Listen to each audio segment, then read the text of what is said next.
दोस्तों, क्या आप पुनर्जन्म पर विश्वास करते हैं? क्या इंसान पुनर्जन्म लेता है? क्या किसी की आत्मा भटकती है? आज की जो कहानी है, साइंस की दुनिया से हटकर पूरी कहानी है। सच्ची घटना है। एक बच्चे का जन्म होता है हरियाणा के गढ़ी गांव में। जैसे ही जन्म होता है बच्चे का, बच्चे के मुंह में जुबान तो नहीं है, बोलने की एक जुबान नहीं आई है। जन्म होते ही उसको, उसके अंदर से उसको फील हो रहा है कि उसने जन्म लिया है ऐसी जगह जहाँ पर उसका एक इससे पहले पड़ोसी गांव था, उसकी मौत हुई थी और उसने दूसरी जगह जन्म ले लिया है। जैसे ही बच्चे की मुंह में जुबान आती है, 2.5 से 3 साल का होता है बच्चा। बच्चा रोने लगता है, हट करने लगता है परिवार वालों से, बोलने लगता है कि मेरा परिवार बगल के गांव में है, बासबा गांव में है और मेरे को अपने परिवार से मिलने जाना है। इस प्रकार की बातें करने लगता है। जब इस प्रकार की बातें करता है तो उसके पेरेंट्स उसको डांटने लगते हैं कि आखिर ये किस प्रकार की हरकत कर रहा है, छोटा सा बच्चा। धीरे धीरे उस गांव में सबको पता चल जाता है कि इस प्रकार की एक बच्चा बातें करता है। तो उसी गांव में, उस जिस गांव की ये बात करता था कि मेरा वो घर है बासबा, जहाँ पर मेरा पहले जन्म हुआ था, अपने आप को धनराज बताता था ये। और वो चीज़ें वो अपने को ये बता रहा था किस प्रकार से उसकी डेथ हुई थी। उसी गांव में, उस बासबा गांव की लड़की की शादी हुई थी जिस गांव में इसका जन्म हुआ है। तो जब वो लड़की इस लड़के की बातों को सुनती है तो ये लड़की वो बासबा गांव जाती है, उसके परिवार के लोगों से बोलती है कि धनराज का जन्म हमारे यहाँ पे हमारी ससुराल में हुआ है। इस प्रकार की एक छोटा सा बच्चा है, 2.5 से 3 साल का है, वो बातें करता है। अब यकीन नहीं कर पा रहे थे परिवार वाले। अब ये सब सोच के कि लड़का इस प्रकार की बातें करता है, तो वो वहाँ से पूरा, उसका पूरा परिवार आता है, कुछ इसके दोस्त भी आते हैं। जैसे ही परिवार के लोग आते हैं, दोस्त आते हैं, तो सबको वो बारी बारी से पहचान लेता है। 2.5 से 3 साल का बच्चा बोलने लगता है, ये मेरी बीबी है, ये मेरा लड़का है, ये मेरी बेटी है, ये मेरा दोस्त है जिसका नाम मोती है। यकीन नहीं कर पा रहे थे लोग। अब परेशान है ये सब। अब इस बच्चे ने वास्तविक गांव नहीं देखा है, ये हट कर रहा है। उस गांव से होकर एक बार उसका पिता उसको लेकर जा रहा था बाइक से, तो जैसे ही गांव दिखता है तो बोलता है कि ये मेरा गांव है। उसको उसका पिता डांटने लगता है और ले जाता है फिर से। और वहाँ से जब लौटता है फिर से बोलता है ये मेरा गांव है, फिर से डांटता है और बच्चे को गढ़ी गांव में अपने ले आता है घर पे। लेकिन बच्चा बहुत हठी हो जाता है और परेशान करने लगता है, बार बार भागता है। जब भी पता चलता है इनके माता पिता को इस लड़के के, तो वो उसी गांव की ओर भागा जा रहा है। अब ढूंढते हैं तो उसी गांव की ओर भागा जा रहा है। अब इससे परेशान है। एक दिन वो परेशान होकर के उसका पिता उसको ले जाता है, गांव के बाहर छोड़ देता है। जैसे ही गांव के बाहर छोड़ता है, उसका पिता पीछे पीछे, वो लड़का आगे आगे। और वो पता चलता है कि वो गलियाँ, वो जो कुछ भी वो चीज़ें हैं, वो वहाँ से जा रहा है और एक घर में वो घुस जाता है, अनजान घर में। वो उसमें घुसता है तो सबसे पहले वो तस्वीर देखता है जहाँ पर उसकी तस्वीर लगी थी। उस तस्वीर को वो देखता है, धनराज की वो तस्वीर है, जहाँ पर वो बोलता है ये मेरी तस्वीर है, ये मेरी बीवी है, ये मेरा भतीजा है, ये मेरा भाई है। इस प्रकार की सभी चीज़ें, सभी परिवार के सदस्यों का नाम बता देता है, सब चीज़ें करता है। पूरे लोग यकीन करने लगते हैं, मानने लगते हैं। लड़का बताता है कि मैं एक ड्राइवर के रूप में काम करता था और एजेंसियों में जो ट्रैक्टर बनते थे, उन ट्रैक्टर को एक शहर से दूसरे शहर ले जाने में मैं ड्राइविंग करता था और मेरी इसमें मौत हो गई, डेथ हो गई एक्सीडेंट के द्वारा। जब मेरा परिवार का कोई भी सदस्य रोता था तो मेरे को बहुत बुरा लगता था।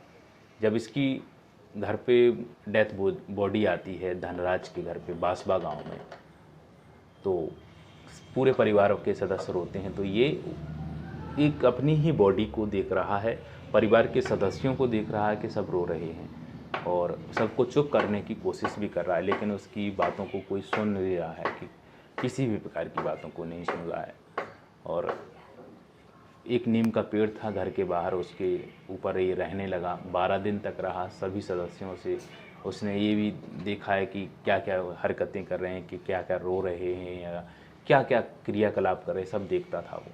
जैसे ही कोई रोता था उसको चुप कराने की कोशिश करता था, स्पर्श करता था ये, लेकिन किसी को छू नहीं पाता था, ना इसको कोई सुन पाता था। ये परेशान था कि आखिर मेरे को इस प्रकार की चीज़ें मैंने इतनी चुप कराने की कोशिश की, मैंने टच करने की कोशिश की, लेकिन मैं किसी को छू नहीं पा रहा हूँ, ना मेरी कोई आवाज़ सुन पा रहा है। ये चीज़ें वो राहुल कर रहा है, एक बता रहा है ये सब चीज़ों को, तो यकीन नहीं कोई कर पा रहा है, विश्वास नहीं कोई कर पा रहा। पूरी चीज़ें जो कुछ भी इसके ज़ुबान में थी सब सच थी। और इसका दोस्त था मोती।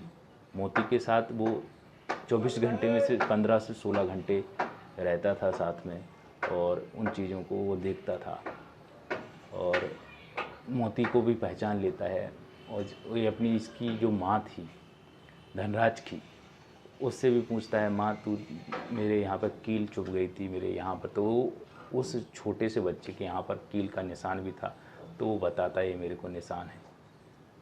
ये सब चीज़ें हैं। और उसके परिवार के सदस्य भी अब उस लड़के को मानने लगे कि आखिर इसने जन्म लिया है, धनराज ने एक नए रूप में, एक नए बच्चे के रूप में, पुनर्जन्म के रूप में मेरे यहाँ पर गढ़ी गांव में, बगल के गांव में हमारे यहाँ पर जन्म लिया है। अब क्या होता है कि उस जो अपनी बीवी से वो जब मिलता है तो देखता है कि उस बीवी से एक सवाल करता है कि मेरे मरने के बाद जो तुम्हारे पेट में बच्चा था, लड़का हुआ या लड़की हुई, क्योंकि उसको बाद में का पता नहीं कि पेट में बच्चा छोड़ गया था जब उसकी डेथ हुई थी। तो बोलती है कि लड़की हुई है। इस प्रकार से उसकी 4 लड़कियां, एक लड़का हो गया। उसके लड़के की एक बच्ची हुई। फिर बाद में जब उसकी गोदी में उस बच्ची को रख दिया गया लड़के की, तो वो आशीर्वाद देने लगा और प्यार करने लगा उसको। इसके बाद जब वो आता है वहाँ से, बासवा गांव से, अपने घर के लिए जहाँ पर इसका जन्म हुआ है, तो उस पोती को कुछ शगुन के रूप में भी देता है।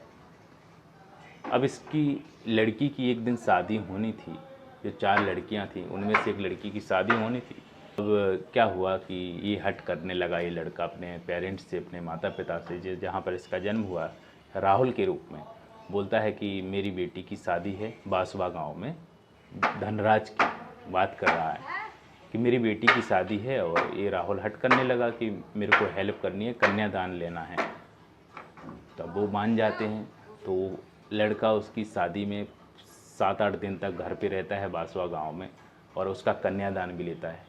सब लोग हैरान हैं, परेशान हैं कि आखिर ऐसा भी एक लड़का, छोटा सा बच्चा, 2.5-3 साल का बच्चा ऐसा हरकत कर रहा है, ऐसी बातें कर रहा है, इस प्रकार की चीज़ें कर रहा है, और कन्यादान भी ले रहा है। लड़की का पैसे भी 70-80 हज़ार रुपये दिए और कन्यादान भी लिया।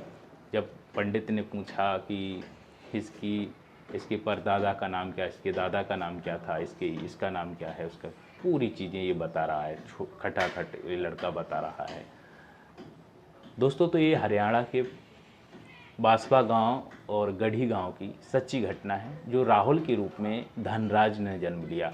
अपने आप को धनराज बताता है। एक्सीडेंट में इसका डेथ की बात करें, डेथ हुई थी। इसका पुनर्जन्म होता है गढ़ी गांव में। इसके पेरेंट्स भी गढ़ी गांव में इसकी बातों को पहले तो विश्वास नहीं करते थे, फिर विश्वास करने लगे और फिर इसको बासवा गांव भी ले जाने लगे। परिवार का रूप वो भी मानते हैं, सदस्य पूरा उसी रूप में, धनराज के रूप में उस छोटे से बच्चे को उसके परिवार के लोग मानते हैं। उसकी बीवी भी जब मिलती है तो उसके पाँव छूती है और रोने लगती है। उसका भाई भी रोता है, उसके बच्चे भी रोते हैं उसको देखकर। लेकिन राहुल एक धनराज के रूप में जन्म लेना एक पहेली सी है, और ये ऐसी पहेली है, ऐसी मिस्ट्री है ये, कि आप इस कहानी के माध्यम से कैसे सोच सकते हैं कि किसी का पुनर्जन्म होता है। साइंस की दुनिया में क्या एक पॉसिबल है? क्या आपका रिएक्शन है? जो कुछ भी आपकी प्रतिक्रिया है, आप कमेंट बॉक्स में इस प्रतिक्रिया को दे सकते हैं, बता सकते हैं कि आखिर ऐसा भी हो सकता है। दोस्तों, अगली कहानी में एक नए टॉपिक के साथ मिलेंगे। तब तक के लिए अपना ख्याल रखिएगा। नमस्कार।